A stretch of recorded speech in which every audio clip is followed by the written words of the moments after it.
Hai teman-teman semua, pada video pembelajaran kali ini saya akan menjelaskan mengenai hukum kama dan hukum punabawa. Sebelumnya, perkenalkan nama saya Catherine. Salam sejahtera bagi kita semua, Namo Buddhaya.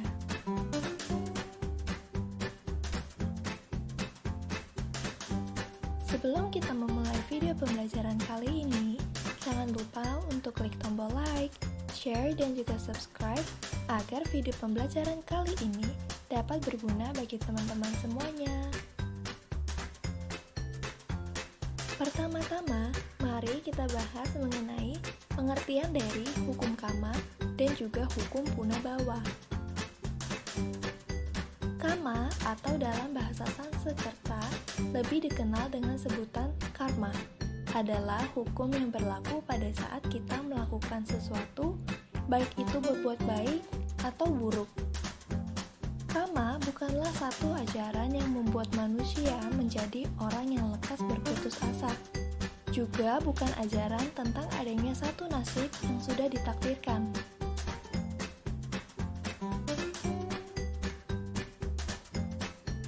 Memang segala sesuatu yang lampau memengaruhi keadaan sekarang atau pada saat ini, akan tetapi tidak menentukan seluruhnya.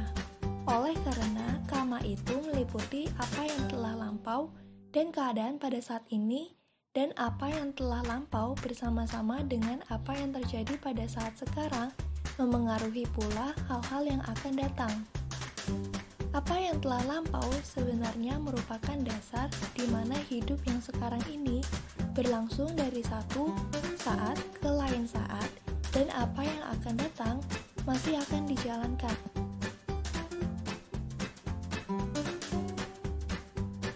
Oleh karena itu, saat sekarang inilah yang nyata dan ada di tangan kita untuk digunakan dengan sebaik-baiknya.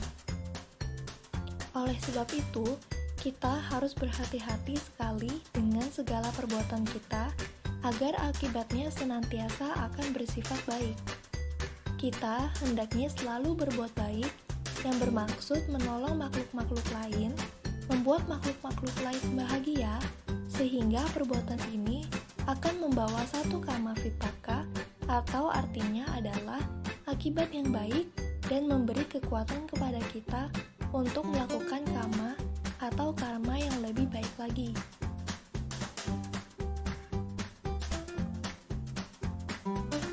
Terdapat 12 jenis bentuk-bentuk kama. Bentuk kama yang lebih berat atau bermutu dapat menekan, bahkan menggugurkan bentuk-bentuk kama yang lain. Ada orang yang menderita hebat karena perbuatan kecil, tetapi ada juga orang yang hampir tidak merasakan akibat apapun juga untuk perbuatan yang sama. Mengapa?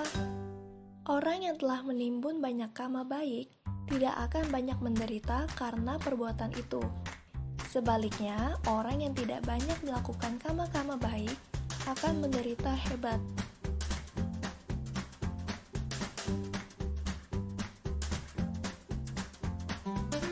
Singkatnya, kama vipaka dapat diperlunak, dibelokkan, ditekan, bahkan digugurkan.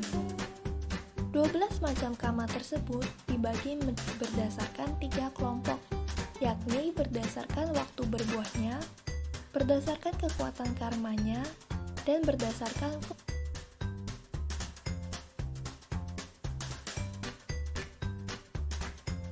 kama berdasarkan jangka waktu berbuahnya. Yang pertama, kama yang berbuahnya juga dalam kehidupan sekarang. Kedua, kama yang kita lakukan sekarang, hasilnya tepat di kehidupan yang akan datang. Ketiga, kama yang hasilnya berturut-turut selama kehidupannya berlangsung.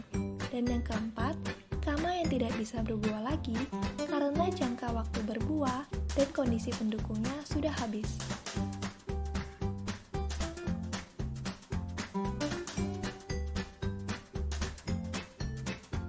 Lalu, ada juga kama berdasarkan kekuatannya. Yang pertama, kama yang akibatnya paling besar atau kuat. Yang kedua, kama karma yang dilakukan menjelang kematian yang kekuatannya paling kuat.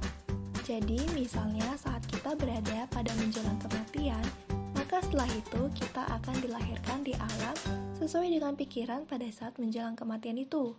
Misalnya saja marah, maka setelah itu akan terlahir di alam neraka. Namun, itu sesuai dengan karma baik kita juga. Jika karma baik kita menopang, maka terlahir di alam neraka hanya sebentar. Begitu pula sebaliknya. Yang ketiga, ada karma yang dilakukan terus-menerus yang akhirnya akan menjadi watak atau kebiasaan. Yang keempat, karma yang kekuatannya paling ringan atau cetananya ringan.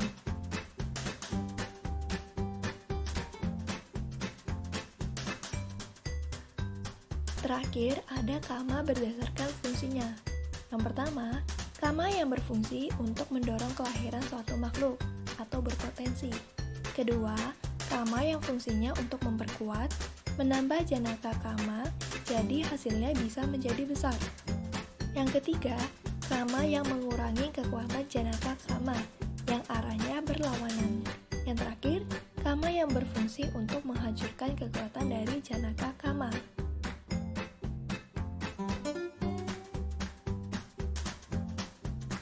Selain itu, karma juga dapat dibagi dalam 3 golongan, yaitu karma pikiran, karma ucapan, dan karma perbuatan.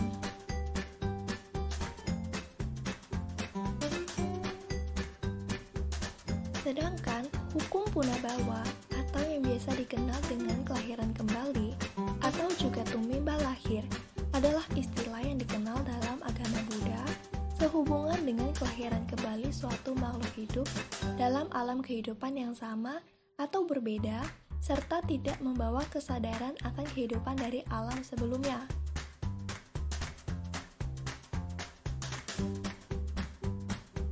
Konsep hukum punabawa ini berbeda dengan konsep reinkarnasi, di mana reinkarnasi masih membawa kesadaran akan alam kehidupan dari alam sebelumnya.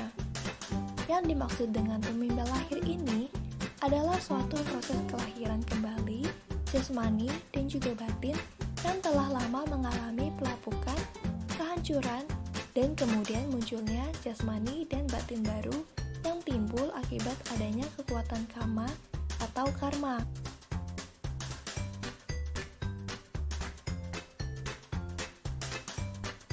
Sebagai contoh, ketika seseorang akan meninggal dunia, kesadaran ajal mendekati kepadaman dan didorong oleh kekuatan-kekuatan karma. Kemudian, kesadaran ajal padam dan langsung menimbulkan kesadaran penerusan untuk timbul pada salah satu dari 31 alam kehidupan sesuai dengan karma atau karma.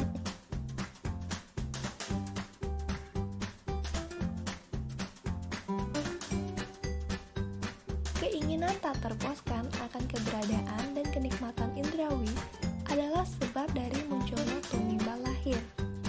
Oleh sebab itu, dengan memadamkan nafsu keinginan, maka kita dapat menghentikan sebab munculnya tumimba lahir.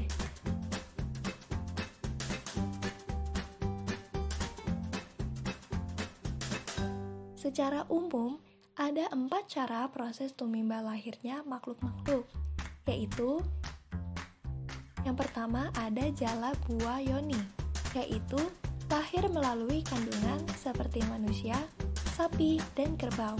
Yang kedua ada andaja yoni, yaitu lahir melalui telur seperti ayam, bebek, dan burung.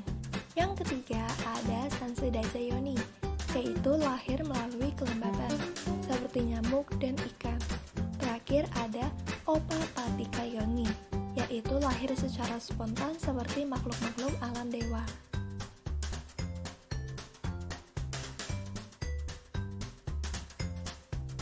Lalu, ada pula 2 pendapat mengenai tumimba lahir. Yang pertama adalah menurut Abhidhamma.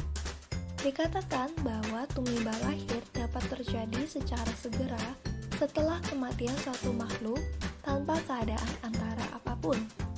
Sedangkan yang kedua, ada yang berpendapat bahwa suatu makhluk setelah mati, maka kesadaran atau energi mental makhluk tersebut tetap ada dalam suatu tempat didukung oleh energi mental akan nafsu dan kemelekatannya sendiri.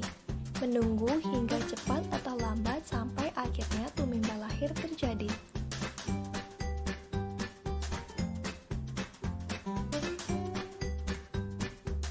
Seorang Buddha atau arahat tidak akan terlahir kembali karena telah menghentikan kama. Dalam Dhammacakkappavattana Sutta, Sang Buddha mengatakan bahwa inilah kelahiran Sang Buddha yang terakhir. Tiada lagi tumimba lahir bagi Sang Buddha. Hal tersebut membuktikan bahwa seorang Buddha tidak akan terlahir kembali.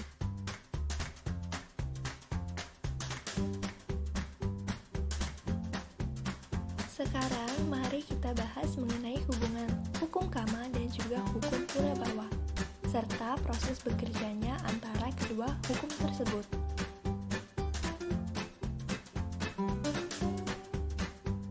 Kedua hukum ini, yaitu hukum kama dan hukum punabhawa, mempunyai hubungan yang juga saling bergantungan. Ada hubungan sebab akibat antara hukum kama dan juga hukum punabhawa. Kama menyebabkan proses tumimba lahir suatu makhluk. Namun, perlu digarisbawahi bahwa kama bukan satu-satunya sebab yang menimbulkan suatu makhluk mengalami tumimba lahir.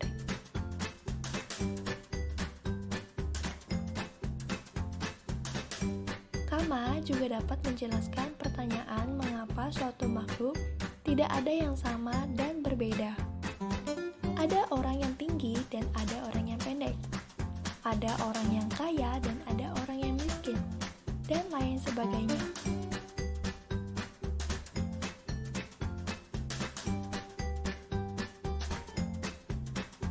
Dalam Culakamavibhanga Sutta, dijelaskan mengapa seseorang dapat terlahir tidak sama atau berbeda-beda antara satu sama lain.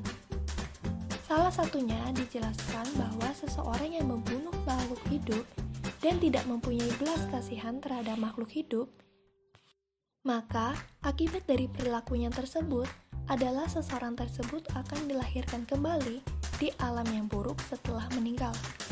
Suatu makhluk yang melakukan kama atau karma, maka ia akan menerima akibat dari karma yang telah ia lakukan itu. Akibat karma tersebut dapat berakibat pada kehidupan sekarang dan yang akan datang. Setelah itu, mari kita bahas mengenai signifikansi pemahaman hukum kama dan juga hukum punabhawa dalam kehidupan sehari-hari. Dalam kehidupan sehari-hari, hukum kama dan hukum punabhawa mempunyai sifat sebab akibat. Suatu kehidupan makhluk adalah karena akibat dari karma yang telah dilakukan. Suatu kehidupan adalah suatu rangkaian karma.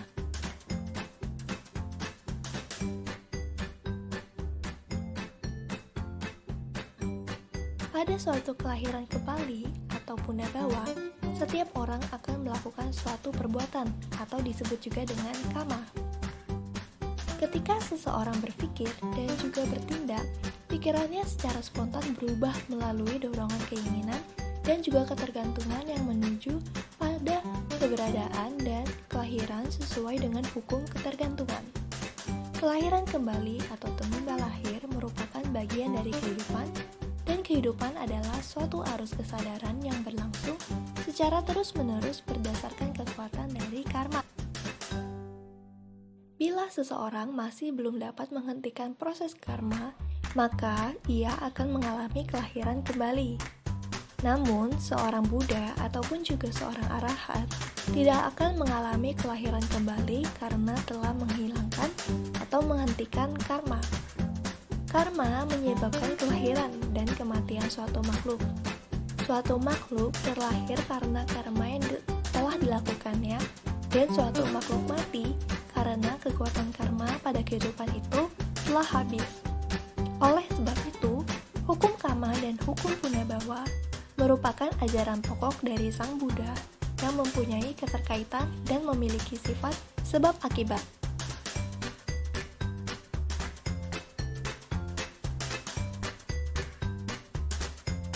Demikianlah video pembelajaran kali ini mengenai hukum kama dan juga hukum punabhawa. Semoga video pembelajaran kali ini dapat bermanfaat bagi teman-teman semuanya. Mohon maaf apabila terdapat penyampaian kata yang salah ataupun kurang berkenan. Terima kasih dan sampai jumpa lagi.